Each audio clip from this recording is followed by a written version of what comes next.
at 8 p.m. Tuesdays are my request evening. Thursdays are stories I like to bring to you. If you'd like to join my Patreon, it's patreon.com/JessRose5472. I just have a quick chat with the guys in the live and then I'll start the story afterwards. I don't chop and change, so don't think I'm going to be interacting while the live's going on. So I'm just going to have a quick chat with the guys in the live and then we'll start the story. Where are they? Hey sis, how you doing? How are you? I'm so hot. I have Christmas jumper on, but I'm really hot. But it is nearly Christmas, so I thought I've got to do it. How's them stupid elves doing? How are they? Are we done with them yet? Although I was impressed at them finding money for you the other day. That was a bit ace, weren't it? But we okay? Is it me? Oh yeah, it's not reply. There it is. I've been ready and waiting like the amazing me. Aren't you always? Hey Phil, how you doing? How are you? Have you both had a fabulous weekend? I really need to stop messing with the mic once I go live because you can hear it. But I'd just like to check. You've saved a few more videos. As long as there's no toilet roll videos because I don't cope well with them. As long as there's none of them. If it's finding money, I love them. But, yeah. I can't believe. Do you know, not only is this time next week Christmas Eve, but this time in 2 weeks, I'm going to be with you. We're going to be in a pub right now. Very excited. I'm very excited. I'm very excited, but it's just coming round really quick, isn't it? It's just crept up really, really quickly. I don't know how I feel about it. It keeps going off. It's going to drive me crazy. Hey, Warwick, how are you? How's it going? Yes, but you don't like me. Oh, are they? No, I don't need to look at them. I don't need to look at them, honestly. I don't need to look at the mucky ones. She's not dropping it until the 24th, Phil. Then apparently apparently they go back to, what? North Pole? Is it the North Pole? It's North Pole, isn't it? God, I had a brain block there. Hey, Jilly, how are you? Just chatting about, can't believe how quick Christmas is creeping up. It's time next week. It's Christmas Eve. I have my reindeers on. I have my pretty reindeers on, but I'm going to be so hot. And I was umming and ahhing. I was like, no, I'm wearing my Christmas jumper. Oh, is it the 20-foot? So do you have to do something for Christmas Eve for them, though, as well? These elves. Just craziness, honestly. There's just enough to do as it is. I can't be messing with elves. I just can't do it. Which is terrible, really, isn't it? But I can't. They drive me crazy having to do it every single day. It'd be like, no. They'd be going home on the, 2nd of December or something. But how's the little one, Warwick? I know you haven't got to meet her in person yet, but I'm assuming you've got lots of pictures. Is she beautiful? No, they'll leave a present for the kid. Oh! American bullshit. He's just a bar humbug, ain't he? You really are, Warwick. But with regards to the elves, I agree with you. I agree with you on that one. But anyway, so I take it the granddaughter hasn't softened you then. Oh dear. It's our last request of 2024. Can you believe it?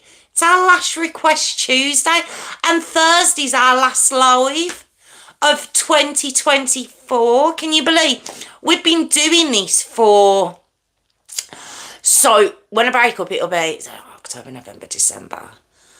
So 15 months we've been doing these lives for. How amazing. Gosh, Oh, is she gorgeous? Oh, she looks just like, modest. The modest granddad. He's, oh, is she beautiful? Oh, I bet you can't wait to meet her. I'm very excited for you. There was a mum at the school who brought a baby in yesterday who was, I think he's 6 weeks. Oh, but he's a little chubber, very cute. Yeah, about 15 months, Phil. Can you get your breath that we've been doing this for these lives? We didn't start off twice a week, did we? Was it like last January? February we started doing the twice a week? But yeah, 15 months. Oh, Tiffy's gorgeous. Big fat fella, 6 weeks, and he's massive. Very cute little fella. So I got to meet him yesterday. But as we know, I don't get broody. I'm like, yes, you can have him back. There you go. All yours. Broodiness not for me. I like to look at babies. I like big fat babies. I like to look at a big fat baby. But yeah, very happy to hand them back, I must admit. I'm not one to feel taking for me. I can't. I think she'd miss him way too much. I can't. And he's too big to stick under a jumper. I just can't do it.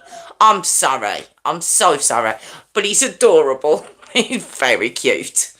So, yeah. I was chuffed meeting him yesterday because I knew she'd had him. So, yes. He's a very, very cute little fella. Yeah. Anyway, on that note, where are we? Yeah, 15 months, guys. Tough luck if you brood it. Oh, that was a stab to my heart. That was. He's on fire tonight. Oh, I felt that in my soul. Wow. Yeah, I suppose it is, isn't it? I suppose it's a good job I'm not broody, isn't it? Oh, he's such a meanie. You mean man. But anyway, on that note, what was I gonna say now? I feel like I've just took a stab to the heart in that. Not really. What was I gonna say now? But you have put me off. I love you too. I take it all with love. I know, Philly's mean, I know. Oh, it's okay. I can take it. It's fine. Although, I do sometimes forget I'm not, like, 21. Oh, God. I think I wouldn't mind this brain with 21. Like, body, I wouldn't mind. Yeah, she'd take her. She would. In a heartbeat, Tiffany would. She's not like me. I'm very hard-faced, but Tiffany, she melts at the sight of any child under 3. She's there like, give me that baby. You've always been like that though, ain't you? Not so much with me. Don't get me wrong, I love my own kids. I love them, adore them. But, and I sound horrible, don't I? Don't get me wrong, I love kids. I just, yeah, two was good. I was good with the two, and I had one of each. So I can't grumble. I genuinely had nothing to moan about. More than happy with my 2. More than happy with my life. I suppose if I'd have started younger, would I have had any more? Oh, she wants all of them. Would I have? I don't know. I always wanted to. That was always sort of my mind frame. So, I don't know. Oh, got an idea for you guys, actually, before I start tonight's story. We've got to wait for Natalie. I'll give you a child if you want to do that. Oh, she's terrible. What was I going to say? Oh, God. Do you know, I had to come back for that then, Warwick, and I had to pull myself back. I pulled it back because people can hear me and they might not read your comments. So I pulled it back. I was about to come flying back with one then. I held myself back. Yeah, Thursday. What do you think? I can only steal kids now, dude. It's that time. She's another one. We're just past it, the Murphy sisters, aren't we? We're just past it now. It's terrible. No, never, never. I'm not having it. I'm not having it. But for Thursday, okay, let me stay on track. Thursday's live. I had an idea. Bear with me. Right. I thought for Thursday. Now, believe it or not, I don't live under a rock, but I think I might have been living under a rock for some reason, temporarily, over the past few weeks, because I hadn't heard about the devastating case of Sarah Sharif. Thank you very much. Sarah Sharif. I don't know. I presume yous as well, if you haven't been living under a rock, would have heard of the case. That's what I was going to say, Warwick. That's what I pulled myself back from saying. Because I was like, people are going to hear me say it and be like, what are you saying? Anyway, yes. If you haven't been living under a rock, like I say, you would have heard about that case. Absolutely horrific story. Have you, Phil? Yeah. So, I was thinking, now, have I done, I mean, I've been, since, it was Sharon who actually told me about the case. Believe it or not, I hadn't come across. It's just terrible. I'm terrible. I don't watch normal TV, normal news. I just don't. So I hadn't come across the case as yet. So I don't know all. Oh, okay. Have you not, Tiffany? Right. Yeah. So what I was thinking about for Thursday, like I say, I don't know everything at all about this case. It's gonna take a while for all details to come out. It's coming out slowly, but it's a very current story. So I would hate to do it just yet. You know, it's not. I just don't think it's the right time to do the story just yet, to be honest. But it raised a lot of really, Jilly. Yeah, I hadn't. It was Sharon that told me about it. But it raises a lot of questions about a lot of subjects we've discussed. I know, Phil, that's saying that's why I don't watch the mainstream, certainly not the mainstream news anyway. But it raises a lot of questions that we've kind of spoken about on this channel, with child services, the authorities involved with children. It is about a little girl. And her dad, I believe, was here illegally. Again, I don't know all the details. I would need to confirm that before Thursday, but I believe I've seen it in quite a few sources. And I just think it raises a lot of questions, this particular case does. For a lot of reasons, like right down to the stepmom. And the fact that I don't know if she was involved. We don't know yet. This is what I mean. There's a lot of question marks on the case. But I was just wondering, how would you feel if, like I say, I've been living this story since Sharon told me about it. But if I got together some notes for Thursday regarding the story, I can see a few of you don't know about it. Now, it won't be a full whack story like I do tonight, because there's going to be so many details to come out, but maybe an overview of the story, and then maybe a little discussion afterwards, like a little live. I know it's a live, but like more of a chat than story, if you get what I mean. I was thinking maybe doing something like that for Thursday, if you'd fancy that, or I could just do a different story. You know what I mean? I've always got.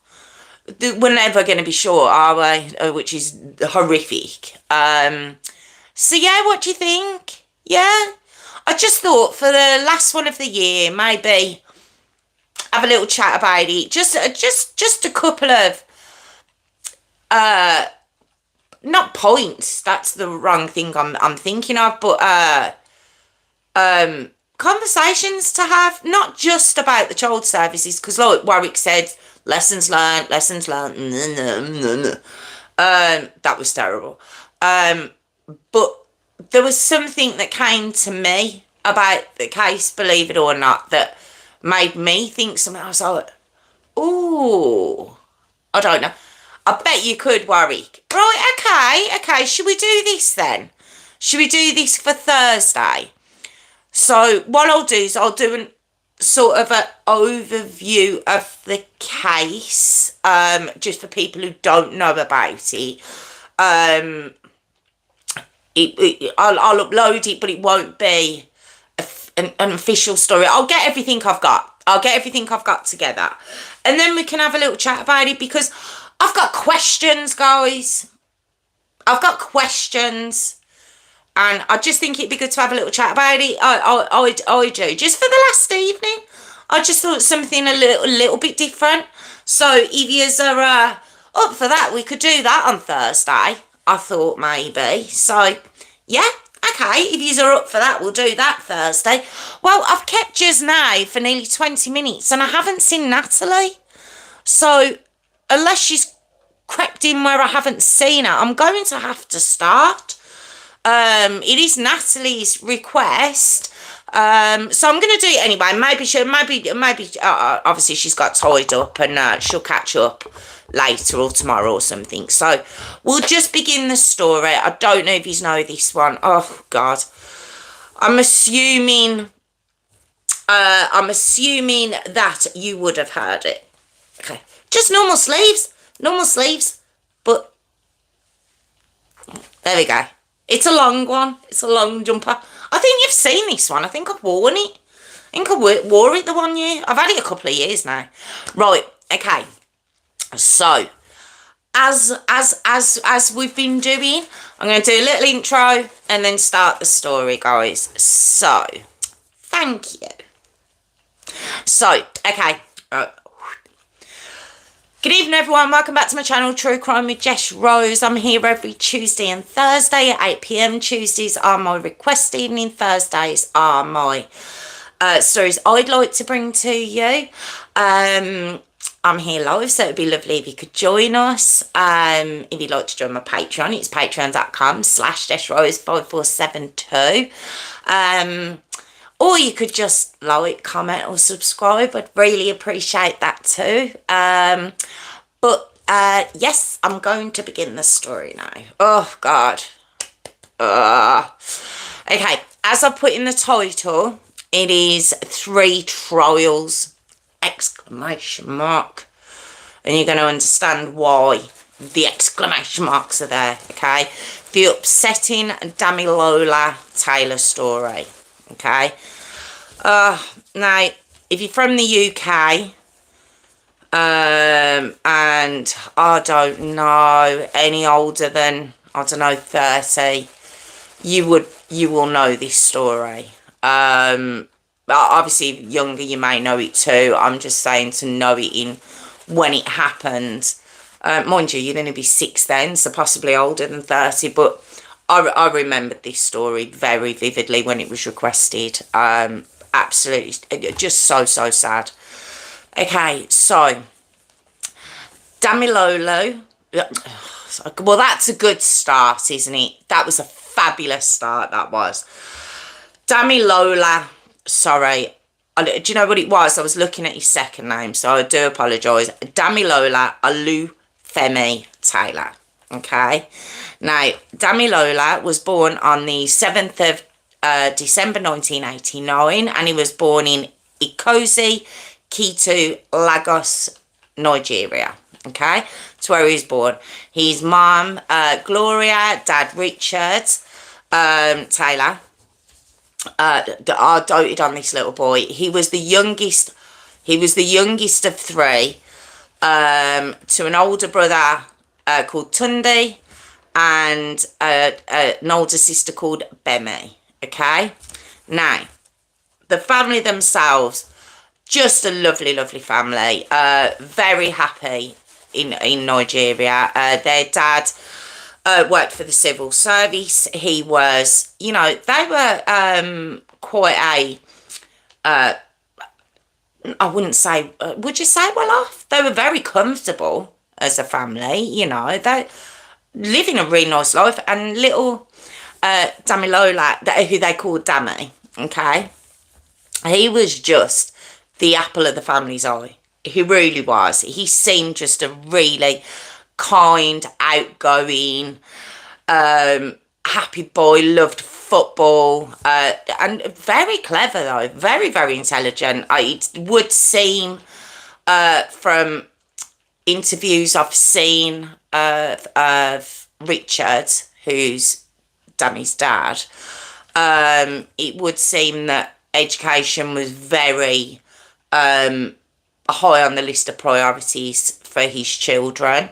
And Dami was living up to that. But not only that, he just loved life. Bless him. Very cute lad. Now, the family were part of the Yoruba group. Oh, I've done it again.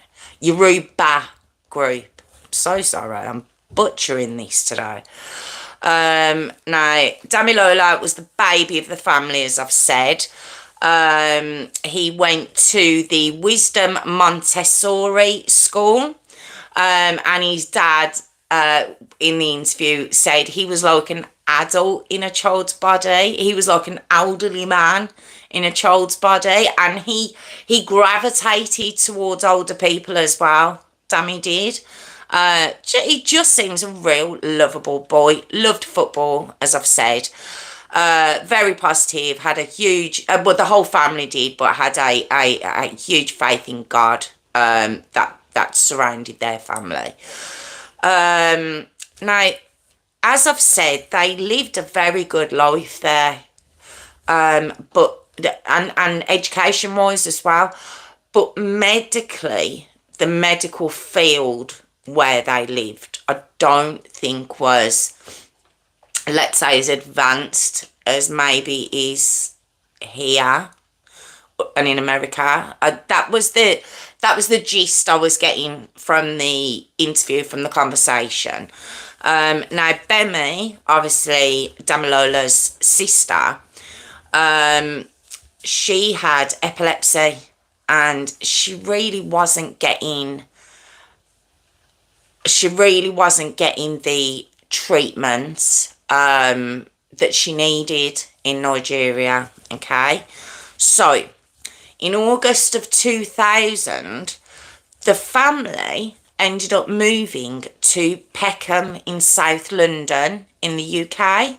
Okay, now when I say the family, it was originally only supposed to be Gloria, who's obviously Damilola's mum, Tunde, his brother, and Bemi, his sister.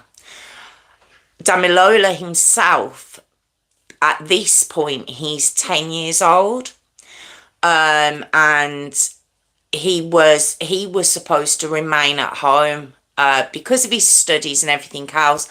And his dad thought, it's such a crucial part in his learning that to disrupt it at this point in his life wouldn't be the best idea. So Damilola was supposed to stay in Nigeria with Richard. Richard was having to remain there for work to be able to provide for his family in the UK.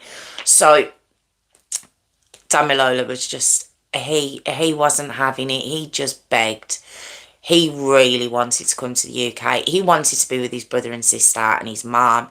He loved his dad, don't get me wrong, but it was also this big adventure that he didn't want to miss out on. He wanted to be part of it, and he just thought it'd be amazing. So his dad, Richard, says he agreed to it, but he said, I want you back. So back in Nigeria, back home in 3 months.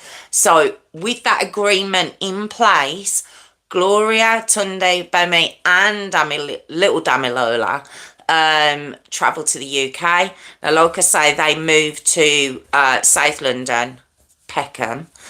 So Bemi could get the treatment that she needed. Okay. Now, Dammy started school when he got here. He started at Oliver Goldsmith Primary School. Okay. So he's still only 10, he's still only young, he's still in like juniors that we'd class it here, or maybe key stage 2, depending on where you go to school in England. So now it was a real shame because he did have trouble making friends when he got here. The language barrier, obviously he had a different accent to the kids in the class. We all know how kids can be sometimes. And yeah, he did have trouble making friends, although the teachers absolutely adored him because he was very enthusiastic with his learning. As I'd already said, very clever boy. He wanted to be a doctor. He wanted to do good in the world. He really did. So he persevered. And when his dad called him up after a couple of months to say, you know, come home, it's time to come back. Damn, he was happy here, and he says he'd started to make friends, and what it was, he was playing football. Now, remember, I says he loved football. He'd said he was quite a good player. He's a good goalkeeper. And that's how he was starting to make friends. He was starting to play football with the other lads at break times and stuff, and he was starting to settle in. And so when his dad says come home, he was like, can I stay? I want to stay. I want to continue my learning here. You know, I don't think it was ever going to be a permanent decision or a permanent move by any means. It was to get, like say, his sister the help that she needed with her health. And he was still seeing it for the adventure it was, I think, at the time. So he was just a really enthusiastic boy, and I think it would have been hard for his dad to say no at that point, because he was enjoying it here, and he was starting to settle. Okay.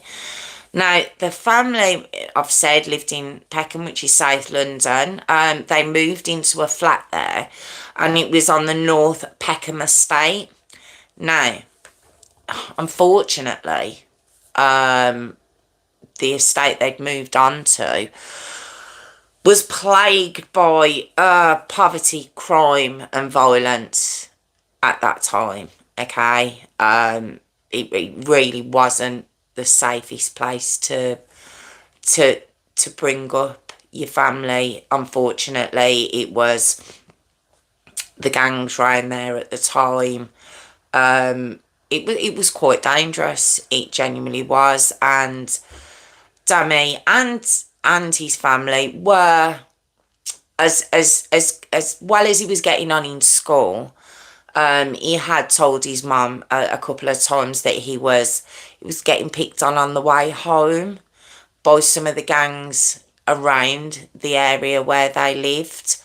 But he didn't let it dampen his spirits. You know, he just,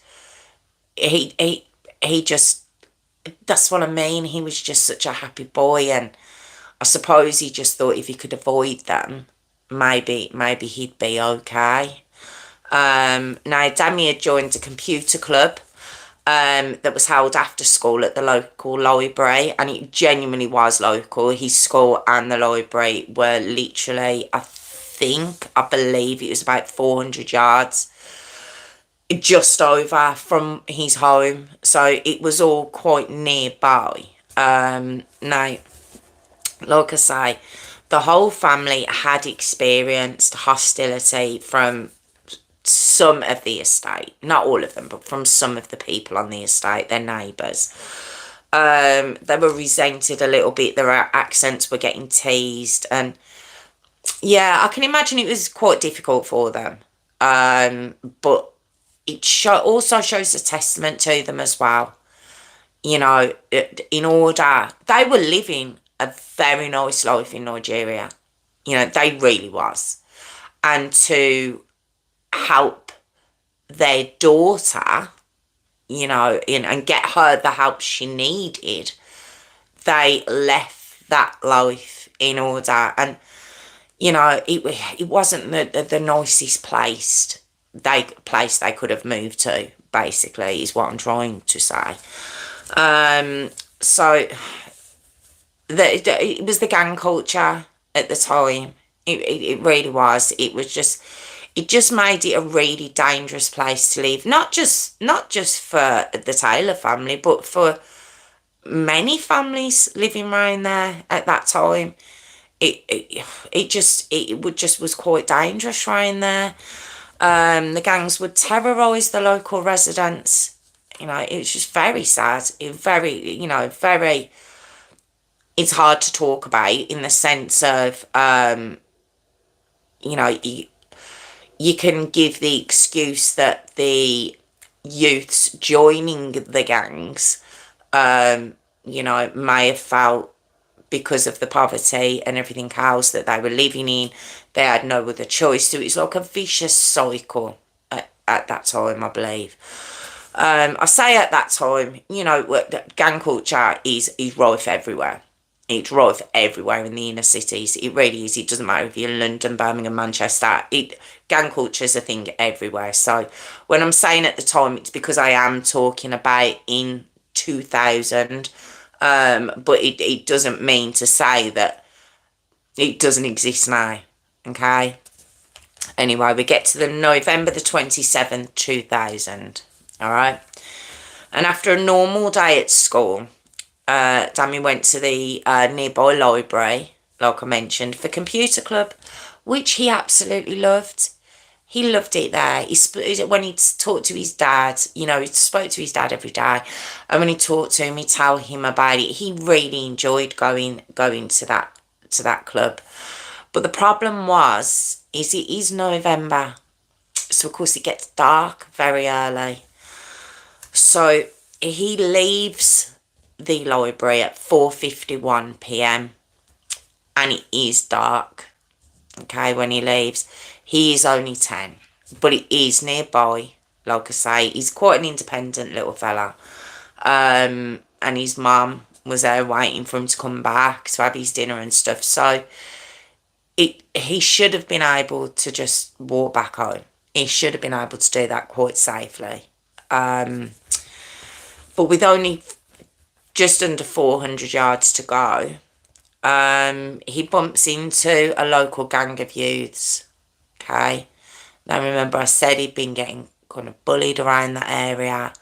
And it appears to be the bullies he'd been trying to avoid that he ends up bumping into on his way home. Now, these youths were aged between 12 and 16. And they were part of a local gang, and they were called the Young Peckham Boys gang. Okay. So, very young themselves. Like I say, 12 to 16, it's no age. It's still school age. Okay. So as little Dammy was walking past, they decided that they wanted his coat. Okay. That's what they decided they wanted off him. Now, he was wearing like this silver coat. Okay. He's seen on CCTV. There is CCTV. If you go online, you can see CCTV. It's very sad. But you can see him, earlier on, you can see him kind of playing out. So don't forget, this lad's 10. And he's playing outside the library with a couple of people. And then you can see him on his walk home, and he's got like this kind of silver puffer jacket on, which was new. And they surround him and they demand that he gives them his coat. And oh, he was just so brave when you think about it, because he said no. He said no, I'm not giving you my coat. You know, which you think about it, he must have been so intimidated, but he said no. And not happy with someone daring. How dare you tell us no? One of them picked up a broken beer bottle, okay, that happened to be on the floor. And they stabbed a little 10-year-old, okay, 10 years old, and they stabbed him in his left leg, okay. The gang then ran off, and they just left him bleeding on the ground, okay. So, Dami, he just wanted to get some, he just wanted to get some help. He knew he just needed help. So he staggers to a nearby block of flats, or it's called Blake's Row, okay? So, but it's still on the Peckham estate, all right? Now remember, he's nearby where he lives. So if you imagine these estates, you've got blocks of flats all in a very small area, and he happens to have gone into one of them. It wasn't his own, but he went into one, and he starts going up the stairwell, which is it's hard to explain. If you so from street level, it is just outside stairs, concrete stairs that you go up. And then when you get to the top of the stairs, there's normally a landing. And along the landing, you'll have front doors of people's flats. So as he's going up these stairs, staggering up this stairwell, while his leg is bleeding out, he gets to the top of the stairwell, and he collapses. Now apparently it was a carpenter, I've heard. I don't know the gentleman's name, but he was on his way back from work, and he'd actually seen this trail of blood on the ground all the way to this block of flats, and he follows this trail of blood. And as he comes up to the top of this float of concrete steps, if you like, there's Dami, just lying there. He couldn't get any further. He couldn't get himself any help. And the man straight away calls 999. Okay, and you can hear the phone call. You know, it's a very sad phone call as well. As he's trying to describe what he's seeing to the 999 operator. As you're saying, there's a young boy. He described Dami as being about 12. But he just says, look, he's bleeding to death. And the operator's like, where's he bleeding from? You know what the operator... I've heard so many 999 calls, and you get very frustrated. Now, I know they've got a job to do. I know they have to get all the details. I understand all that. But sometimes I find myself getting very frustrated. This wasn't as bad as some as I've heard, but still I was like, come on, just send someone out, for God's sake. But Dami, once the man had called 999, Dami looked up at him and he says, I'm okay. Oh, God. And on the 999 call, like I say, he'd said he was bleeding to death, and you hear the man go, he's going. And it's just so upsetting. It really is. It genuinely is. And all I can think is, why did it happen at all? It was a shame he couldn't have got to, but he did get help. But it's just the man couldn't help it. It was just really sad. He was rushed to the hospital, But he sadly died at 5:47 p.m. Oh, it's just, it genuinely is. It's just, why? Just for what? For what? He'd been in this country for 3 months. That's it. 3 months. It's all it had been. And within an hour of leaving the library, less than an hour, he's dead. And it's just heartbreaking. He'd actually been stabbed in his femoral artery in his left thigh. And he'd just lost too much blood. And he was 10 days away from his 11th birthday. It's awful. Now, Gloria, obviously Dammy's mum, she'd been at home, obviously getting dinner ready and everything else, waiting for him to come home, and she's worrying because she knows her son's very reliable, he's very sensible, and she knows there's no reason why he shouldn't be home. And also Gloria's aware of these bullies, as Dammy was describing them, that he'd come across on his way home a couple of times, obviously referring to these gang members. Okay, so this comes straight to her when she realised he wasn't home. So she goes out to walk the path, basically, of the way he would have walked home. Oh, and I can't imagine how this woman felt as she literally, as she's walking along, she sees an area cordoned off just round the corner from where they live. And she sees like a police tape cordoned off at this stairwell. Oh, and she goes up and she's like, my son hasn't come home. And she's told that a young lad had been attacked and killed there. And she says she knew. She knew it was Dammy. She knew straight away. Oh, and you just think he's going to come home from school and he left for school and you never see him. I just can't imagine it. I can't. Now, Richard, who of course is at home in Nigeria, thinking his family are safe and his daughter's getting the medical help that she needs and his sons are okay. He gets his phone call while he's at work. Okay, and he says that when he heard, he must have just gone into shock because he blacked out and he woke up actually in hospital. It would have been a very short time frame, but he blacked out. It was like the shock just must have been too much for him.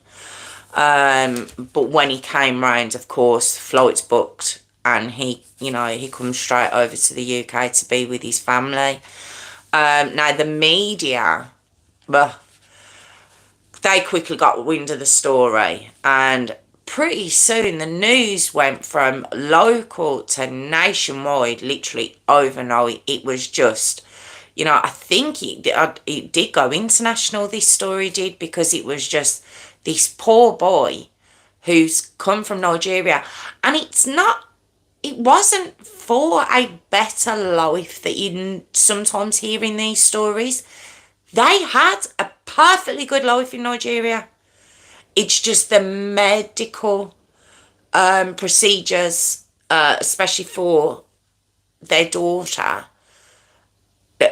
He wanted the best for them, and he felt that medically to help with, her epilepsy, that he would be better. I mean, they had a good life. That wasn't why they were here. He was working and providing for his kids to have that life here and his wife to have that life here. So it's just awful. Okay, so now the local community at the time obviously are devastated, family are devastated, but it also shone a nationwide light on the youth violence plaguing the inner cities. Okay, so it highlighted an awful lot at the time. Okay, but as upset as the local community were, and the flowers around the stairwell, and the outpouring of grief from, obviously other families, with the police, a complete wall of silence. Complete wall of silence. No one wanted to get involved at all. Now, you might be like, little boy was murdered on their street, in their area.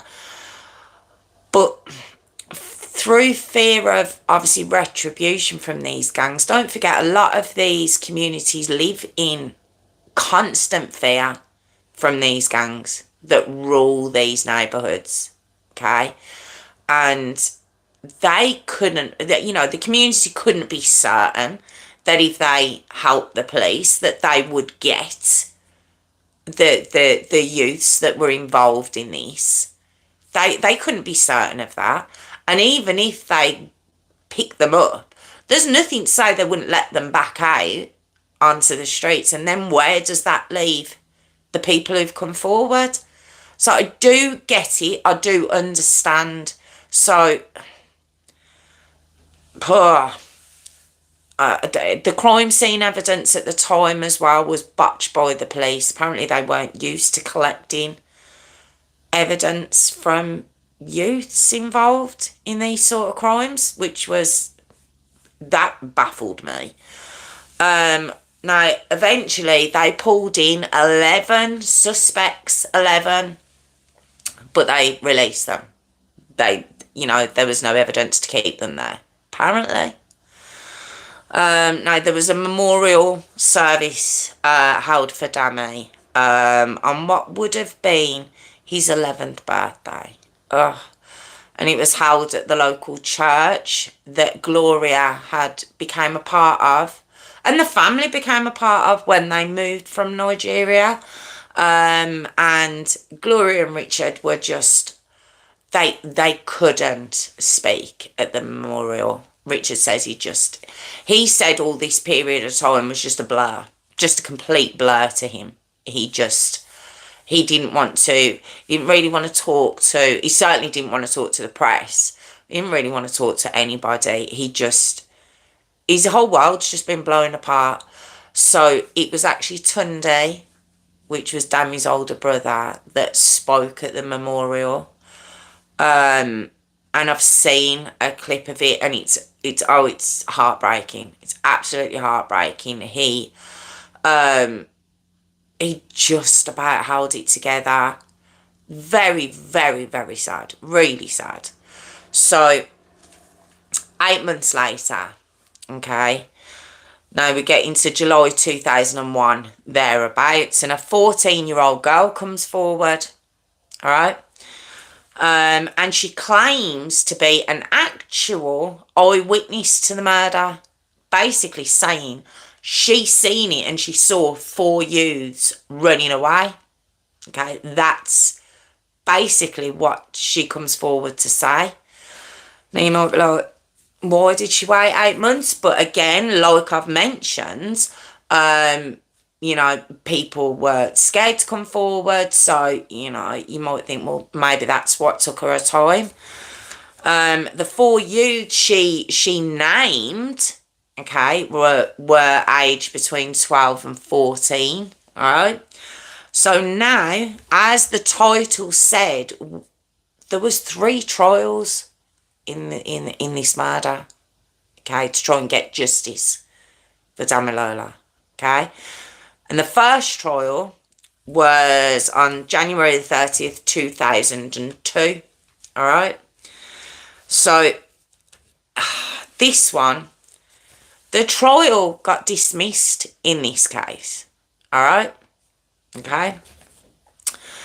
Now, the girl I'm talking about, the 14-year-old girl that came forward, it's basically said that the evidence she gave was fundamentally flawed, the judge says. And it basically said that when she was giving evidence, her story changed a lot. It then came out that the police had it was classed as inducement, where they bought her a phone, they bought her clothes for her to be witness to this crime. Now, it's not to say they were paying us a lie. I'm not insinuating that at all, but maybe to keep her on side until the trial, maybe. I've seen a film in the past, or the film was actually called Wall of Silence, and it was about Jamie Robe, I think. The victim's name was up north, Manchester, I think, maybe. And there was a young girl in that case as well, where the police set her up in a flat and got her washing machine and everything else, got her all set up just to try and get her through to the trial so she would testify. So I don't know if that's what was happening in this case, but it's also mentioned that there was a £50,000 reward that she possibly would have gotten as well. Anyway, she was seen as just a really, really, really bad witness, okay? So the authorities at this point were accused of incompetence and racism. So there was a lot going on, and the trial was dismissed, okay? So we get to 2005. So this is 5 years later now, okay? And we're introduced to two brothers called Danny and Ricky Preedy, okay? Now, at the time of Damilola's murder, they would have been 12 and 13 at the time, okay? Now, these were arrested at this point, these two brothers, okay, and one other suspect, and the other suspect was called Hassan Jihad. He would have been 15 at the time of the murder, okay? So, now, Danny and Ricky, they joined the Peckham Boys back in 97, which would have made these two brothers 9 and 10. Joining a gang like this, it's so sad. It's so sad, but it's like I was explaining earlier, sometimes, these lads, they see it as a family they haven't got at home. Okay, in some cases. Now, some gang members have got an entire family. They've got their mum and dad, they might have siblings, and they still reach out to become, not reach out, but end up joining a gang, okay? So I'm not saying it's always the case, but sometimes that's how it can be, and they see the gang as being their family. Now, these boys are 9 and 10 years old, okay? Now, these brothers were actually they were in the original 11 suspects. Now, you remember I said straight afterwards, 11 suspects were brought in, questioned, and let go. They were in those 11 suspects, okay? So, Dammy's blood, what they did, the police, they done a re-examination of all the evidence from back in 2000, okay? And Dammy's blood was found on the clothing belonging to the brothers, and I believe it was Ricky's trainers, okay? And it's so, why didn't you... If that evidence has been sat there in a locker for 5 years, why was it not found 5 years previous? Straight after? I don't understand that, but like I say, it had been said that it had been, the police investigation had been botched at the beginning. I have already said that, and it had been said. Okay. So then we get to the 23rd of January 2006. Okay. And this is at the Old Bailey, and this is the second trial. Okay. I can't even imagine what Gloria and Richard and Damilola's siblings were going through at this point. I just can't imagine. Okay. Now the prosecution, again, are leading with the, this was a robbery, mugging type thing gone wrong. But, they had stabbed him with the broken bottle. That's the prosecution. The defence, though, they claim that it was all an accident. It was actually an accident. It was just a fight. It was a fight. That's all it was. It was a fight that went wrong. It was mutual combat that just went wrong. And Damilola, he landed on the broken bottle. That's what the defence tried to put forward. Oh, God. So we get to April the 3rd, 2006. And Hassan, well, he was cleared of all charges. So he was completely cleared. But the boys, the brothers, the jury just couldn't decide if this was manslaughter or not. They just couldn't get it together. So the judge dismissed all charges for the brother as well, but did say there could be possibility of a retrial. Okay? So they're released again. All right? But then we get to the 9th of August 2006, and we are trial number 3. Oh, God, I can't imagine what these parents were going through. Now, this trial had lasted for 33 days, okay? But eventually, the jury reaches a guilty verdict of manslaughter, all right? Now, the brothers were sentenced to 8 years. 8 years for these two, for Danny and Ricky. And that's disgraceful enough. For murder, that's disgraceful enough. And I don't care if they were 12 and 13 at the time. I don't care. I don't. Okay? I don't care. And that might seem harsh. I just don't. Okay? But by the time this came about, they weren't 12 and 13 anymore. Alright? So I'm not talking about 2 children here. These are now 18 and 19. Alright? So let's just say that 6 years have gone by. Alright?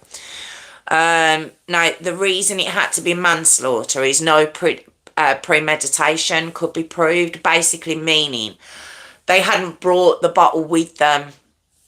Okay, the bottle didn't belong to any of them. The bottle was just, picked up at that time. So it wasn't premeditated, this murder. Therefore, that's why they got the charge of manslaughter. All right.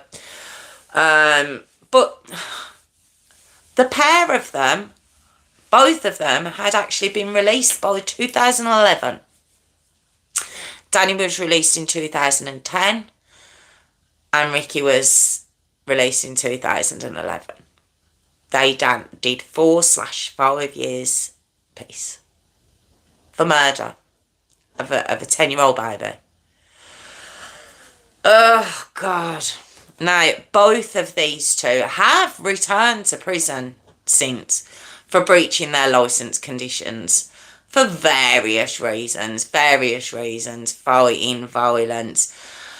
But in 2020, Ricky Preedy, he actually drove a car into a police officer. He did. It just continued. I mean, it was said that Danny, he got pulled in because he wasn't supposed to be in Peckham anymore. And as soon as he was released, he went straight back there to his gang.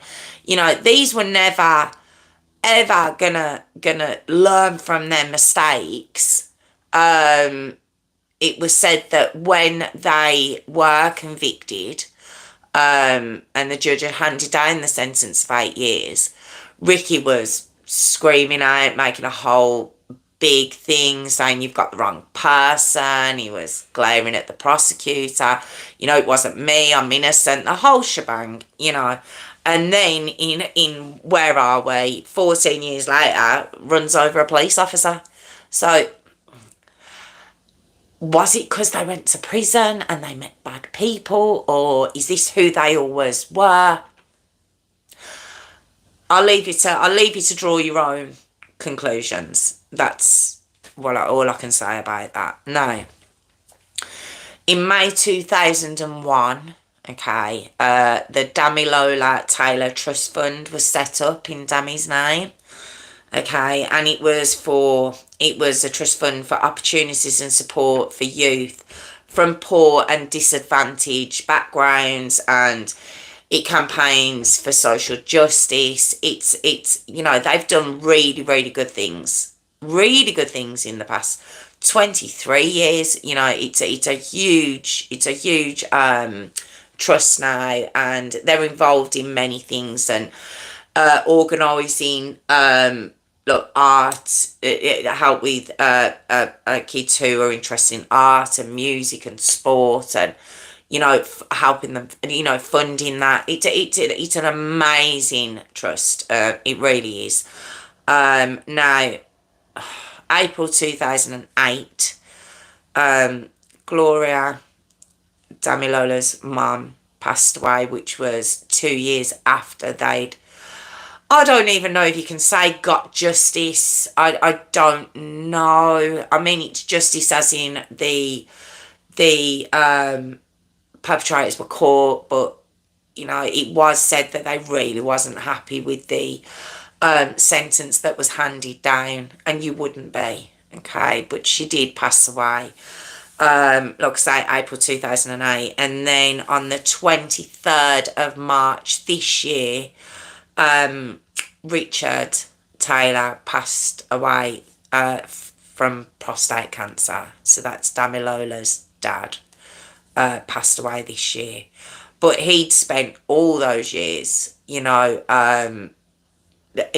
just really fighting to help like I say, the disadvantaged and the poor, and to get kids off the street.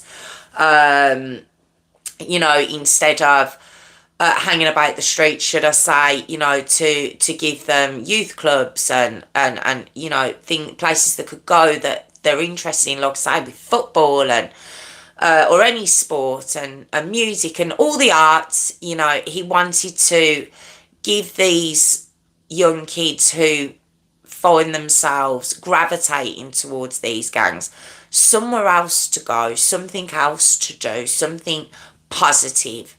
And that's what he spent the rest of his life doing. And I've said it many times when I've done these stories, and the parents of the children who are victims, like saying a lot of the stories I've done, they go on to create these organisations and these trusts that can help others, whether it be other kids, adults, just communities as a whole. And I always say, I just have to give it to them. I genuinely do, because to find the strength to do that, I think I'd just be in a hole. I'd just be in a hole, just a wreck. So I just think it's amazing. I think it goes to show just what an amazing family Damilola came from. Okay. Yeah, so that was the upsetting Damilola Taylor story. Oh, it's just, what a waste. What an absolute waste of just a child that he wasn't messing about. He wasn't causing trouble. He was at an after school. He was at the library, for God's sake. you know, and he just wanted to get home. You know, he just wanted to get home. I do think, had he handed the coat over, would they have let him go? I don't know. I don't know. I don't. Was it even about his coat? You know, it said they'd already been bullying him on his way home. He was 10. You know, these lads, if they ever even went to school, but they were in secondary school. He was still in primary. He'd have been, what, year 6? Just year 5? No, year 6. He would have been in year 6. But, I mean, when it said he was being bullied, that is 100% what they were. Absolute bullies. Just rotten fellas. But, yeah. Thank you so much for joining me again. Thank you so much. Like I say, I'm here every Tuesday and Thursday at 8 p.m. Tuesdays are my request evening. Thursdays are stories I like to bring to you. So it'd be fabulous if you could join me on them. Or if you'd like to like, comment and subscribe, I'd really appreciate that too. So thank you so much for joining me again. And yeah, I'll see you soon. Thank you so much again. Thank you. How we doing, guys? How we doing? Did I see Bronson out the corner of my eye? Did I see Bronson? Is he still here? Can't see. Hi, Coco. How are you? Hi, Hayley. How are we all? How are we? Was Bronson trying to get himself a moderator spanner? Oh, he's terrible. You can't have a moderator spanner. Oh, really, Gilly? Really? Yeah, I'll be honest, Gilly, I didn't. I'll be honest, I genuinely didn't. Like I say, when this happened, I'd have been, what, early 20s? And I knew about it, like, from what I read in the newspaper, but I didn't know an awful lot that went on after. And, yeah, it's just so sad. Oh, you're welcome, Natalie. Was that okay? I hope everything, I included everything in there. It's so, do you know, I think it's just the fact he was in here 3 months. 3 months, you know, and then they did say, what was it that was said to his dad now? It was, you know, about sort of do you regret? Oh, hi, Mum. How you doing? Oh, thank you. Thank you. Your son was in here earlier. I don't know where he's gone. I was doing the story, so I don't know where he's gone. But he was in here trying to get a moderator spanner. He was. Well, I'll speak to you tomorrow, Mum. Love you. What was I going to say though? But yeah, his dad, he said, do you regret letting him come over or letting him stay?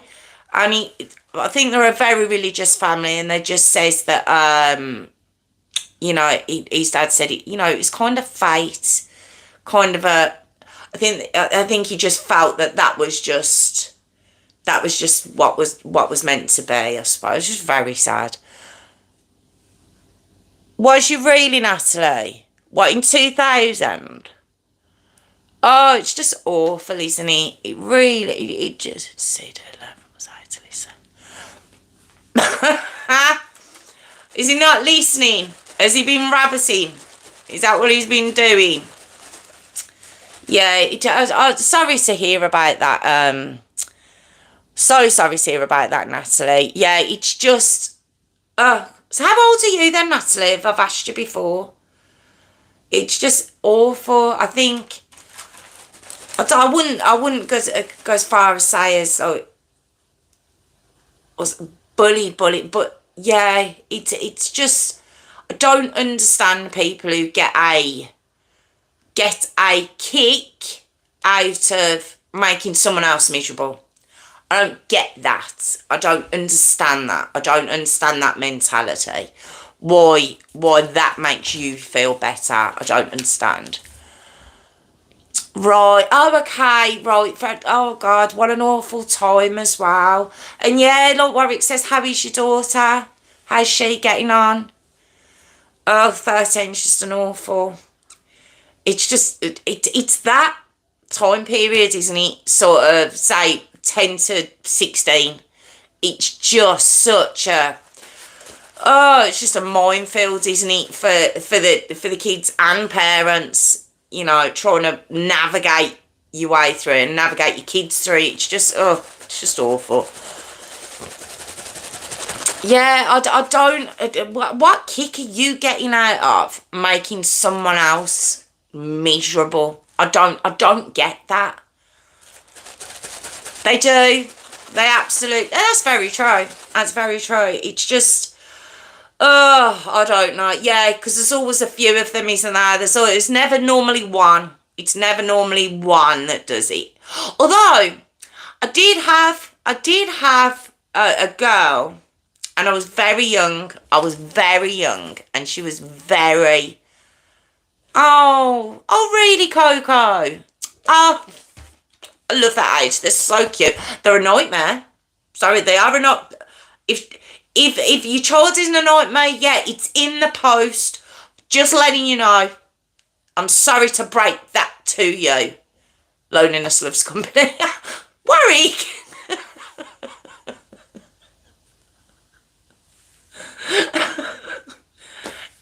But he's been on fire to know it, hasn't he? He really has. Oh, what was I going to say now? I was telling you my story. Yeah, I was, I don't know what age I was. Oh God. I don't know, 5, 6. And there was just this horrible girl. And she wasn't in a group. She was just this real vile girl who lived round by my nan's. And she, oh God, she was just awful. But luckily she moved and it was fine. My kids are my heroes. Oh, that's very cute, Warwick. He's my boy. Yeah. Oh, do you know what? Boys aren't too bad though, are they, Coco? Boys aren't. Have you just got the one? Because the one lulls you into a false sense of security, don't you? Just letting you know. That first one makes you think, this is easy. This is fine. What's everyone going on about? Look, child fine just amuses themselves. Yeah, wait until that second feral one comes into play. If he is your first one. And if he's your second one, it's in the post. Oh God. That first one just makes you think this is just, what is the problem? Motherhood's a breeze. Oh dear. Now who's the bully? Are you bullying Warwick? Couldn't agree more with you, Jess. Oh no. But is your second one? No, your second one's not. He's quite calm. Yours is, isn't he, Hayley? You got lucky with your second one not being feral. I mean, because mine is. Tiffany's is. Who else we got? All the second ones. It's like they when they were born, you know, they got taken away for a second, you know, and they clean them up and stuff. And I think the doctor just whispered into their ears, right, now cause your mum hell forever, and gave them back. I feel like that's what happened. Something happened. Father, it's a breeze. Is it really? I don't believe that for a second. I don't. I know it's a thing and it's like, oh yeah. But no, I don't agree. Especially with girls as well. I imagine it's really hard to be a dad with girls. I really do. I reckon that. Oh my God, when the boyfriends come in and everything else. Oh, because I don't know how I'm going to be with my son. Oh God. I told Lawson he can't leave until he's about 33 and a half. 33 and a half, and then he can consider moving out. I think there's a good chance my daughter might move out in about the next 2 years. And she's 9. She's crazy. Ah, there he is. See, it is. It's the dads and the dads and the daughters, isn't it? Yeah, it's a different kettle of fish, isn't it? Austin will not leave ever. Exactly. The boys, they have to stay at home when Mummy can love you and cook for you because she's not going to treat you well. Oh, I'm just terrible, I know. I'm going to be the worst. I'm on about dads and the daughters. I'm going to be terrible. Oh, I'm going to be awful. Any girl he brings home, I'm just going to be there, like, you know, like a bulldog chewing a wasp. I'm just going to be there, like, gunning at her. No, I'm not. I promised I won't.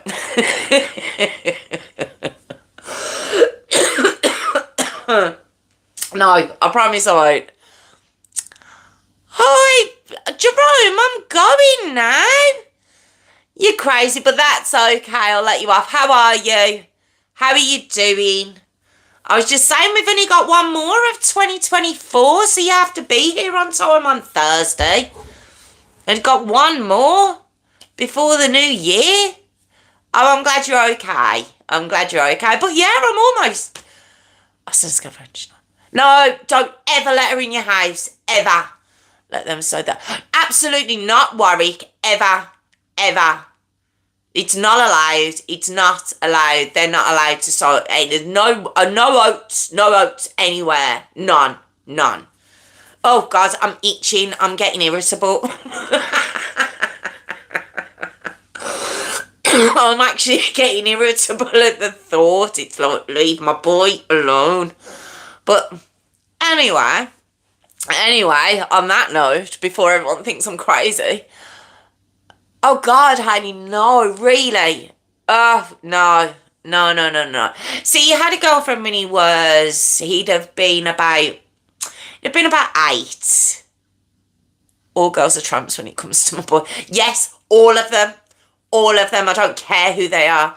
Yeah, he'd have been about 8, I think. But I think it lasted about 3.5 hours. You know, it was very, you know, innocent. And see, that, I can cope with that. And he was broken-hearted because she finished with him. Bless him. After, like I say, a few hours. And I was there to, come on, son, come on. Don't stay away from them dirty girls. You know, so Mummy was there to help him. So, but yeah, I'm just gonna need that to happen at all times. I'm gonna need them to stay away from him. I can't cope with it. Right. On that note, nothing wrong with the Trump dude. There's everything wrong with them. But on that note, I believe it's jingle time, guys. I think that's the time. Lily has a new boyfriend every week. See, girls are quite flippant with it. That's what I was saying about Lawson's one. I think boys take it a little bit more seriously to heart, don't they? In the early days anyway, and then they turn into, as we know, when they hit their late teens and early 20s. But no, my boy, they're just leave my boy alone. I'm a little bit tired. Yes, I've had a live show. 5.5. Yeah, your lives are long, aren't they, Jerome? I couldn't do. That's crazy. I'm not surprised you're tired. Did it go well though? I'll have to have a look, Jerome. I'll pop on and have a look. But that's a long time.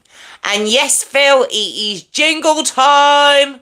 So thank you all so much, right? I've had a few tonight that I've got to remember. I've got, so we've got Tiffany and Hayley, my moderator extraordinaires. We've got Phil and Warwick. We've got, I'm glad, Jerome. We've got Natalie and Jilly. We've got Coco. We've got Bronson. Sim Bronson and my mum. Natalie, obviously, I've said, because it was Natalie's live. I haven't seen Sharon this evening. I haven't seen Mary. I think that's everyone. thank you to you all. I do appreciate it so, so much. Thank you very, very much. And if you'd like to join my Patreon, it's patreon.com/JessRose5472. Or, how's the TikTok going? Do you know, if you need my help, do you know, my TikTok's not, oh, thank you, Jerome. Do you know, my TikTok not great, Warwick, to be honest. The TikToks, they're not loving me over there. They're just not. I just don't think I'm made for the TikTok, but I'm persevering. I'm going to wear them down. That's what I'm trying to do. Trying to wear the TikTok down. I'll get there eventually. But, on that note, I've said patreon.com/JessRose5472. Otherwise, you could, look, comment, subscribe, guys. Look, comment and subscribe, please. Oh, that was a whole fist up against the camera, wasn't it?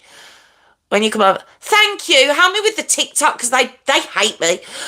Look, comment and subscribe, guys. Night to everyone. Thank you all so much, and I'll see you Thursday. Look, comment and subscribe, guys. Look, comment and subscribe. Night, everyone. Have a lovely couple of days, and I'll see you on Thursday. Take care, guys. I'm still here. Look, comment and subscribe, guys.